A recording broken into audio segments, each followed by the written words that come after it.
कस्मान मृद मृदातात्मन् भवान भक्षितवान रहाः वदन्ति तावका हृतो कुमारास्ते अग्रजोपयम् वः।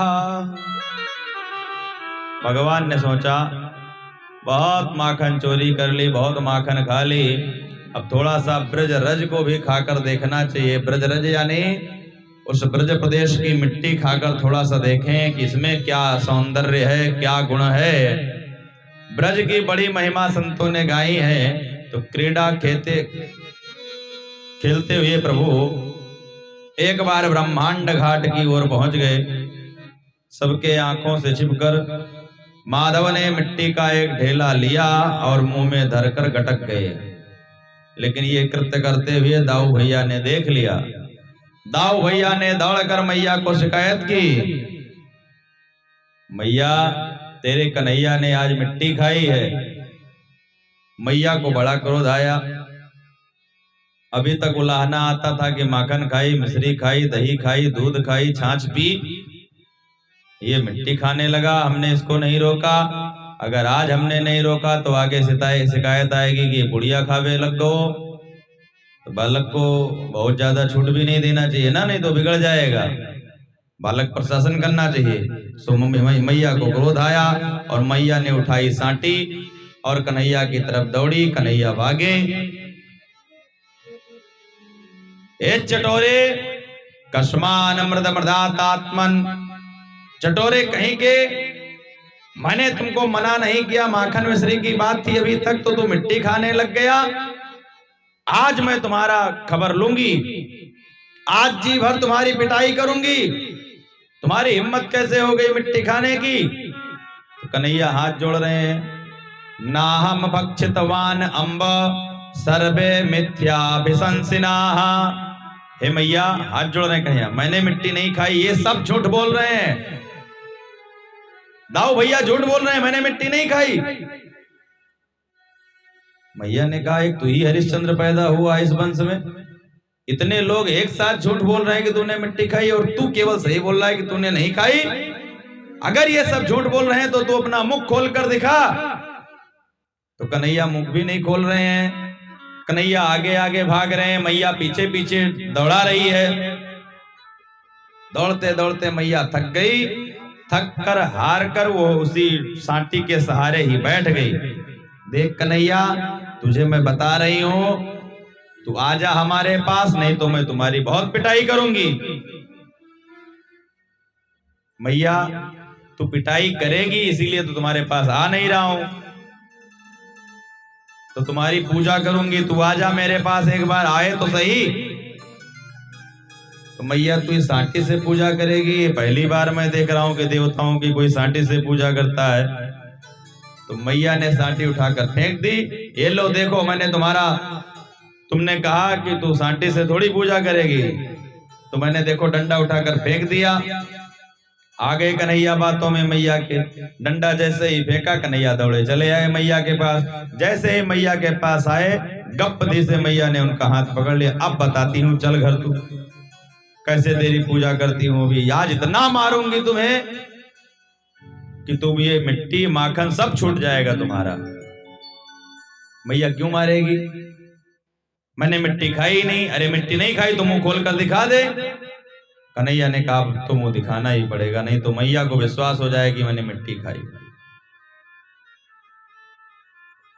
भगवान की माया को लगा कि जो हमारा जगत नियंतक है, जगत जिसकी भौहें टेढ़ी होने पर डर जाता है पूरा जगत, आज वो माधव मैया की डांट से, मैया की मार से कांप रहा है। आज तो हम अपने ईश्वर सत्ता को जागृत करेंगे ही, माधव चाहे जितना रोके। माधव ने जैसे ही मुंह खोला, ईश्वरत्व का दर्शन होने लगा, भगवत्ता का दर्शन होने लगा। नदी, पहाड़, नाले, पशु पक्षी, मनुष्य, पूरा संसार, पूरा विश्व माधव के मुख में दिखाई पड़ने लगा। मैया घबरा गई कि ये पूरा तारा मंडल नदी, पर्वत, बाग, बगीचे, वन, वाटिका, सूर्य, चंद्रमा, तारा मंडल, ये सब हमारे कन्हैया के मुख में कहां से आ गए? थर थर कांपने लगी मैया। किम स्वप्नम ए दुदत देव माया, किम वा मदीयो वत बुद्धि मोहा। मैं ये सपना देख रही हूं कि ये देवताओं की कोई माया है, कि मेरी मति मारी गई है, मेरी आंख से नहीं दिख रहा। ये मैं क्या देख रही हूं? आंखें मीड़ मीड़ कर कन्हैया को देखना। जैसे ही मैया ने शुरू किया कि ये पहाड़, नदी, नाले कहां से आ गए कन्हैया के मुख में, तो भगवान समझ गए कि मैया तो डर गई है कि मेरा लाला तो ऐसा नहीं, साक्षात नारायण ही है या किसी देवता की कोई माया है। नारायण समझकर भगवान को ज्यों ही हाथ जोड़कर प्रणाम करना चाहा यशोदा ने, भगवान को लगा कि माधुर्य लीला में ये ऐश्वर्य कहां से आ गया। भगवान ने गप्पदी से तुरंत मुंह बंद कर लिया। क्या हो गया मैया, हमारे मुंह में कहीं मिट्टी दिखी आपको? जैसे ही मैया कहा कन्हैया ने, सारी भगवत्ता किनारे, फिर माधुर्यता। फिर नहीं कन्हैया, तुम्हारे मुंह में मिट्टी नहीं है, जिसने कहा है वो गलत कहा है। मैया मैं तो शुरू से कह रहा था कि हमारे मुंह में मिट्टी नहीं है, मैंने मिट्टी नहीं खाई है। कन्हैया ताली बजाकर जोर से हंसने लगे। मैया मेरे मुंह में तूने कहा देख लिया? मैया ने आप बीती सुनाई तो कन्हैया ताली बजाकर हंसने लगे कि मैया तुम्हारी बुढ़ापे में आंखें मारी गई हैं, भाई तू चश्मा प्रयोग कर। ऐसे थोड़ी होता है, हमारे मुख में इतने नदी तालाब कहां से आ जाएंगे? तो यशोदा ने सोचा भाई बुढ़ापे की आंखें हैं, कुछ गड़बड़ा गई होंगी। यशोदा को भी विश्वास हो गया, नहीं नहीं ऐसा नहीं हो सकता, चकाचौंध खा गई होंगी, बालक का मुख है। देख कन्हैया तू, मैं आज के बाद दोबारा ना सुनूं कि तूने मिट्टी खाई। नहीं खाऊंगा मैया। कन्हैया अनेक लीलाएं करते हैं और माधव की उन सभी लीलाओं को यशोदा सहन करती है। किसी में तो यशोदा अपनी प्रतिक्रिया व्यक्त करती है, जैसे मिट्टी खाई तो यशोदा ने मारने के लिए दौड़ी यशोदा।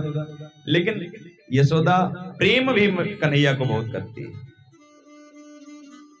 बहुत प्रेम करती है। यशोदा का प्रेम इसी से स्पष्ट हो जाता है कि जितनी बार गोपियां माखन चोरी की लीला को बताने आई, यशोदा ने हमेशा कन्हैया का ही समर्थन किया। एक बार दीपावली का सुंदर दिन था। एकदा गृह दासीसु यशोदानंद गेहिनी। सुंदर दीपावली का पर्व था। बहुत सा काम मैया स्वयं भी कर रही थी, दास दासियों से भी करवा रही थी। दास दासियों के घर के कामों में लगा रखा था और मैया स्वयं भी लगी थी। लाला को पालना में सुलाकर लाला के लिए ताजा ताजा माखन निकालने के लिए मैया ने कहा सभी दास दासियां सफाई में व्यस्त हैं, तो लाओ माखन मैं ही अरणी मंथन कर देती हूँ, माखन को मैं ही मथ देती हूँ। तो मैया ने दधी मंथन स्वयं प्रारंभ किया। मन से कन्हैया के बारे में सोचती हैं कि कन्हैया हमारा अभी सो रहा है, उठ न जाए। दधी मंथन कर रही हैं और कन्हैया के बने हुए जो अनेक गीत हैं उनमें से किसी गीत को गुनगुनाने लग जाती हैं। सुखदेव बाबा राजा परीक्षित से कहते हैं मनसा वाचा कर्मणा। मन से कन्हैया के बारे में सोच रही थी, वाणी से कन्हैया के नामों को गुनगुना रही थी, और कर्म से जो दही मथ रही थी वो कर्म से भी कन्हैया में ही लगी थी मैया।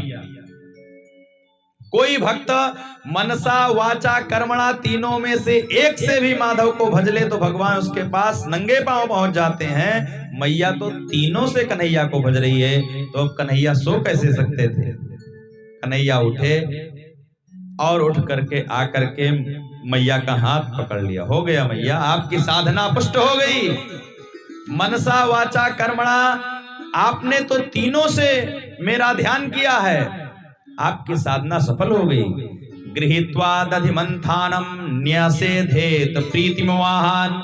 मथानी पकड़ कर कन्हैया बोले अब आपकी साधना सफल हो गई, ये सब करने की जरूरत नहीं है, और ये सब छोड़, मोह को भूख लगी है। मैया बोली बेटा तो को भूख लगी है, अभी ताजे माखन में समय लगेगा, तो चल मेरा ही दूध तब तक तू पी ले, अभी ताजा माखन निकलने में थोड़ा समय है। और गोद में बैठाकर कन्हैया को मैया अपना स्तनपान कराने लग गई। माँ का दुग्ध कन्हैया बड़े भाव से पीते जा रहे हैं और अचानक पीते पीते दूध मैया से कहते हैं, मैया एक बात पूछूं? हाँ पूछ बेटा। मैया ये बता कि तू तो को दूध प्यारो है कि पूत? तुमको दूध प्यारा है कि अपना बेटा प्यारा है? क्योंकि जब होता है तो अपनी गुस्सा हमारे ऊपर ही शांत करती है। अरे कन्हैया, सुबह सुबह कैसी बात कर दी तुमने? हमारे कोई 10-20 पुत्र थोड़ी हैं, ले दे के तू एक ही है, तो दूध से ज्यादा तू मुंह को प्यारो है, तू ज्यादा प्यारो लगे भाई दूध से। ये कोई पूछने की बात है? मुझे तो खाली अपना पुत्र प्यारा है। कन्हैया बड़े प्रसन्न हुए।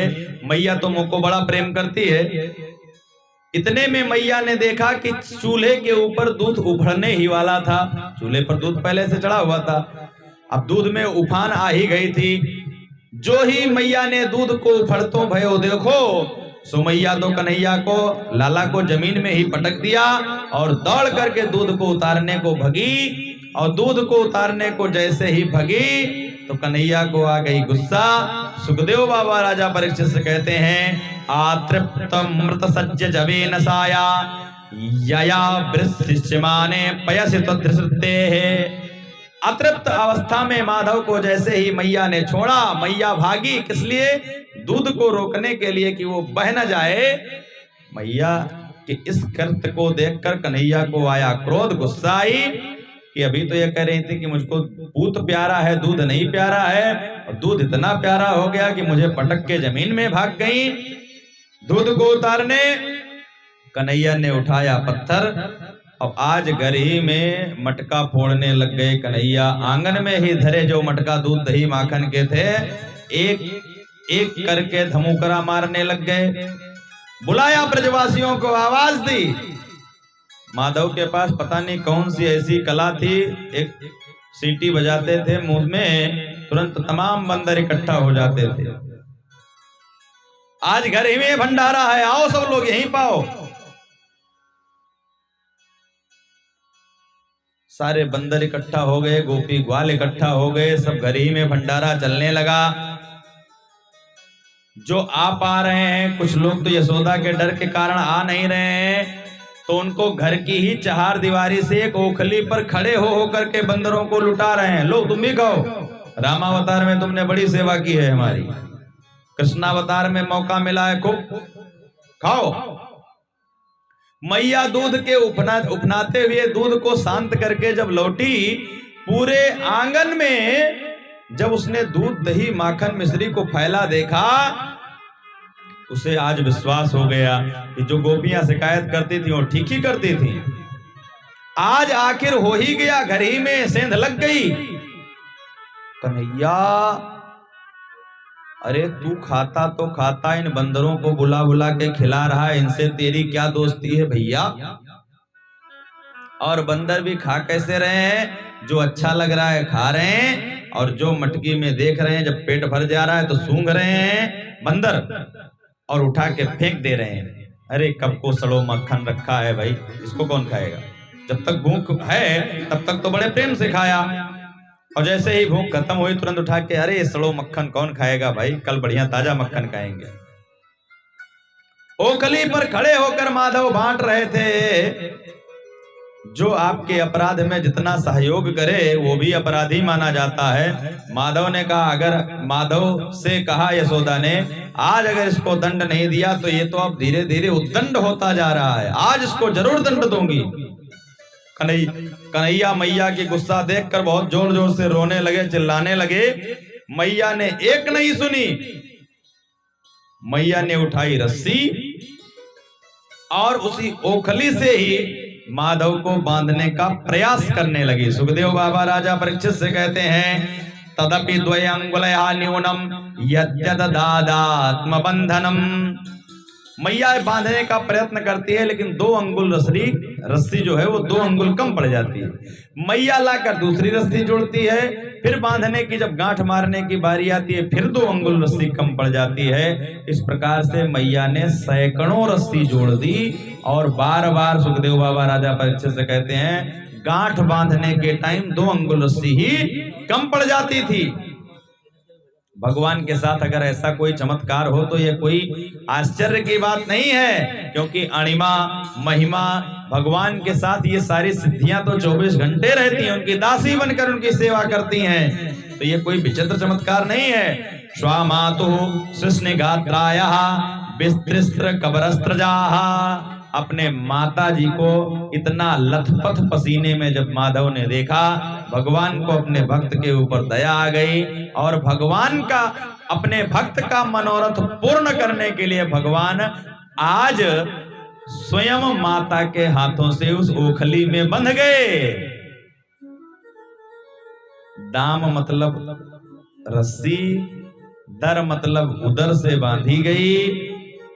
आज माधव का एक नाम हुआ, प्रेम से बोलो दामोदर भगवान की। दाम मतलब रस्सी और वो रस्सी उदर से बंधी, तो दाम प्लस उदर बराबर दामोदर। तो आज भगवान दामोदर नाम से प्रसिद्ध हुए। नंद बाबा आकर समझा रहे हैं, रोहिणी मैया आकर समझा रही हैं, किसी की बात यशोदा मान नहीं रही हैं, खोल नहीं रही हैं। कन्हैया रो रहे हैं, चिल्ला रहे हैं, खोल नहीं रही हैं। तो कन्हैया ने सोचा कितनी देर हम यहाँ बंधे खड़े रहेंगे, पता नहीं कब मैया का मूड ठीक होगा, जब उनका मन ठीक होगा, मूड थोड़ा फ्रेश होगा, तब वो हमको खोलेंगी, इतनी देर तो हम यहाँ रहेंगे नहीं। तो चलो ओखली लेकर ही कहीं चलते हैं। धीरे धीरे ढनगाते ढनगाते कन्हैया बकैया बकैया चलते हुए घर के बाहर निकले। घर के नंद भवन के जस्ट घर के एकदम सामने 2 यमलार्जुन के वृक्ष थे। अर्जुन के 2 वृक्ष थे। यमलार्जुन इसलिए बोला जाता था कि 2 थे, यमल होने के कारण उनका नाम यमलार्जुन हुआ। यमलार्जुन के 2 वृक्ष थे और जैसे ही उस वृक्ष के बीच में से माधव निकले कि पीछे से ओखली फंस गई। अब महाराज ओखली जब फंस गई तो माधव के लिए कोई चीज कठिन तो था नहीं, तो माधव ने दी एक झटका। सो ओखली फंसी होने के कारण दोनों वृक्ष उखड़ के दूर गिरे। बहुत घनघोर शब्द हुआ। उन वृक्ष की जड़ों से 2 महापुरुष प्रकट भये। सुखदेव बाबा राजा परीक्षित से कहते हैं कि कुबेर के 2 बेटा थे, नल और कुबर। दोनों एक बार एक सरोवर में नग्न स्नान कर रहे थे। उधर से नारद जी निकल पड़े। नारद जी को देखकर, इन दोनों कुबेर के पुत्र थे, देवताओं के कोषाध्यक्ष के पुत्र थे, इसलिए इतना अभिमान था कि हमारा कोई कुछ नहीं बिगाड़ सकता है। ना तो इन्होंने नारद जी को देखकर कपड़े पहने और ना ही उनको प्रणाम किया। नारद जी ने साफ दे दिया कि तुम दोनों जड़ जैसा व्यवहार कर रहे हो, तुम मनुष्य रहने योग नहीं हो। मैं तुम्हें साफ देता हूं कि तुम जाकर वृक्ष हो जाओ, जड़ हो जाओ। इनको होश आया, मद शांत हुआ। तुरंत इन्होंने नारद जी के पैर पकड़ लिए। महाराज उद्धार का भी कोई उपाय बता कर जाइए, कहां जाएं, कहां वृक्ष बने, हमारा उद्धार कैसे होगा। तो नारद जी ने ही विधि बताई थी कि नंद गोकुल चले जाओ, नंद भवन के सामने विराजमान रहना। जिस दिन भगवान की कृपा हो गई उस दिन तुम्हारा उद्धार हो जाएगा। वही यमलार्जुन के रूप में भगवान ने जैसे ही आज उद्धार किया तो वो नल कुबर बनकर प्रकट हुए, भगवान की प्रार्थना की, स्तुति की और भगवत पार्षद फिर वो कुबेर के पुत्र स्वर्ग यात्रा की। नंद बाबा ने दौड़ करके कन्हैया को जब इतना घनघोर शब्द हुआ तो उठाया। ओखली में बंधे थे माधव, उससे उन्होंने खोला और नंद बाबा ने आज बड़ा दुख व्यक्त किया। जब से ये बच्चे हुए हैं तब से इस घर में ना जाने क्या हो गया है, कुछ ना कुछ रोज अनिष्ट होता है। आज बताओ, अच्छे खासे पेड़ खड़े थे, एक बच्चे के ओखली फंस जाने से थोड़ी पेड़ टूट जाएगा। बताओ, पेड़ ही उखड़ के चल दे रहे हैं, क्या कहा जाए। अब हमारा मन कर रहा है कि हमें इस स्थान पर रहना ही नहीं चाहिए। तो कहाँ रहना चाहिए महाराज? तो उपनंद ने कहा कि हमारे इस ब्रज प्रदेश में बहुत सुंदर सुंदर वन हैं। कौन कौन से? वृंदावन, निधि वन, बेल वन, काम वन, ताल वन, मधुवन इत्यादि वन हैं हमारे इसी ब्रज प्रदेश में। तो महाराज हमारी नजर में, उपनंद ने समर्थन किया, हमारी नजर में जो वृंदावन है वहां पर चलकर अगर हम लोग रहें तो हो सकता है कुछ अनिष्टता कम हो जाएगी। वृंदावनम वृंदावनम नाम पसव्यम नवकाननम गोप गोपी गवाम सेव्याम पुण्यद्री तृणवीरुथम। उन वनों में वनम वृंदावनम नाम, उन सभी वनों में सबसे सुंदर नाम जिसका है उसका नाम है वृंदावन। सुंदर सुंदर पौधों से पल्लवित विभूषित जो वन है वो वृंदावन है। अथवा वृंदानाम सर्व भक्तानाम समूहानाम वनम, जो सभी भक्त वृंदों से ही स्थित कोई स्थान है, जहां पर भक्तों का समूह ही पाया जाता है, ऐसे वृंदावन में हमें चलकर निवास करना चाहिए। ऐसा नंद के भाई उपनंद ने कहा। तो सबने साधु साधु सबने कहा कि बहुत बहुत अच्छी बात है, हम लोगों को वृंदावन ही चलना चाहिए। प्रेम की पिपास देख देख निज प्रेमियों को, प्रेम का समुद्र सीमा तोड़ के बहाया है। भावुक रसीले जन निराश ना होंगे अब, कामना की पूर्ति हेतु कल्पतरु लगाया है। चिंता मणि जड़ित चारु चादर बिछी है जहां, भ्रांति भ्रांति भ्रांति कुंज कुंज से सजाया है।